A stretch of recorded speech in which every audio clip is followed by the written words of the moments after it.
Hai, apa kabar? Hari ini kita akan mempelajari tentang tema pahlawanku. Pangeran Diponegoro adalah pahlawan yang akan kita bahas, agar kita lebih memahami tentang perjuangan para pahlawan nasional Indonesia. Pangeran Diponegoro lahir di Yogyakarta pada Jumat 11 November 1785. Dia lahir dari rahim Raden Ayu, Mangkorowati yang merupakan selir Sultan Hamengkubuwono III. Dia ialah pahlawan nasional dari tanah Jawa, yang gagah memimpin, atau Perang Jawa melawan penjajahan Belanda pada 1825-1830, hingga dikenal sebagai Perang Diponegoro. Sadar bahwa dirinya terlahir dari seorang selir, Diponegoro menolak permintaan Sultan Hamengkubuwono III untuk diangkat menjadi raja. Sebab, di lingkungan bangsawan, putra mahkota yang biasa dinobatkan menjadi raja hanya anak dari permaisuri. Lagi pula, Diponegoro memang lebih tertarik dengan kehidupan yang merakyat dan keagamaan. Dia pun lebih suka tinggal di Tegalrejo daripada di keraton. Diponegoro memperlihatkan pemberontakan terhadap keraton pada 1822. Saat itu, kepemimpinan berada di tangan Hamengkubuwono V, yang saat itu masih berusia 3 tahun. Pemerintahan sehari-hari dipegang oleh Patih Danurejo bersama residen Belanda. Diponegoro menilai bahwa cara tersebut salah. Dia menolak cara perwalian yang dijalankan di keraton. Belanda kala itu memasang patok di tanah milik Diponegoro di desa Tegalrejo. Hal itu untuk pembangunan jalan, yang diusulkan oleh Patih Danurejo, yang menjadi kaki tangan Belanda. Diponegoro yang secara terbuka menentang Belanda pun melakukan penolakan pembangunan jalan itu secara terang-terangan. Rakyat mendukung hal tersebut.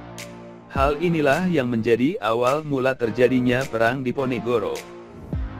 Berbagai cara Belanda lakukan untuk menangkap Pangeran Diponegoro dan pasukannya. Taktik sayembara pun dilakukan oleh Belanda. Barang siapa yang bisa menangkap atau membunuh Pangeran Diponegoro akan diberikan hadiah sangat besar, yaitu 20.000 gulden. Rakyat yang berada di pihak Diponegoro pun tidak goyah dengan tawaran tersebut. Tidak ada satu pun yang mengungkap keberadaan Diponegoro kala itu. Dinilai tidak berhasil, pada 28 Maret 1830, Belanda mengambil cara licik, yaitu mengundang Diponegoro ke Magelang untuk berunding. Saat itu, Belanda menjamin apabila tidak ada kesepakatan, maka Diponegoro bisa kembali ke tempatnya yang aman. Dengan pribadi jujur dan berhati bersih, Diponegoro setuju dengan tawaran baik Belanda. Sayang, undangan itu ternyata hanyalah akal busuk Belanda untuk menangkapnya. Setelah Belanda berhasil menangkapnya, pada 20 April 1830, Diponegoro dibuang ke Manado. Tidak sendirian, Diponegoro dibuang bersama dengan Raden Ayu Retnaningsih, Tumenggung Diposoni dan istri, serta para pengikutnya. Diponegoro berlayar dengan kapal Pollux. Setelah sampai, Diponegoro dan rombongannya langsung ditawan di benteng Amsterdam. Selanjutnya, Diponegoro pun kembali dipindahkan oleh Belanda, kali ini ke Makassar. Selama 25 tahun Diponegoro hidup di benteng Rotterdam, Makassar. Hingga 8 Januari 1855, Pangeran Diponegoro meninggal dan dimakamkan di kota pengasihan terakhirnya tersebut. Demikian pembelajaran kita, terima kasih atas perhatiannya, semoga bermanfaat.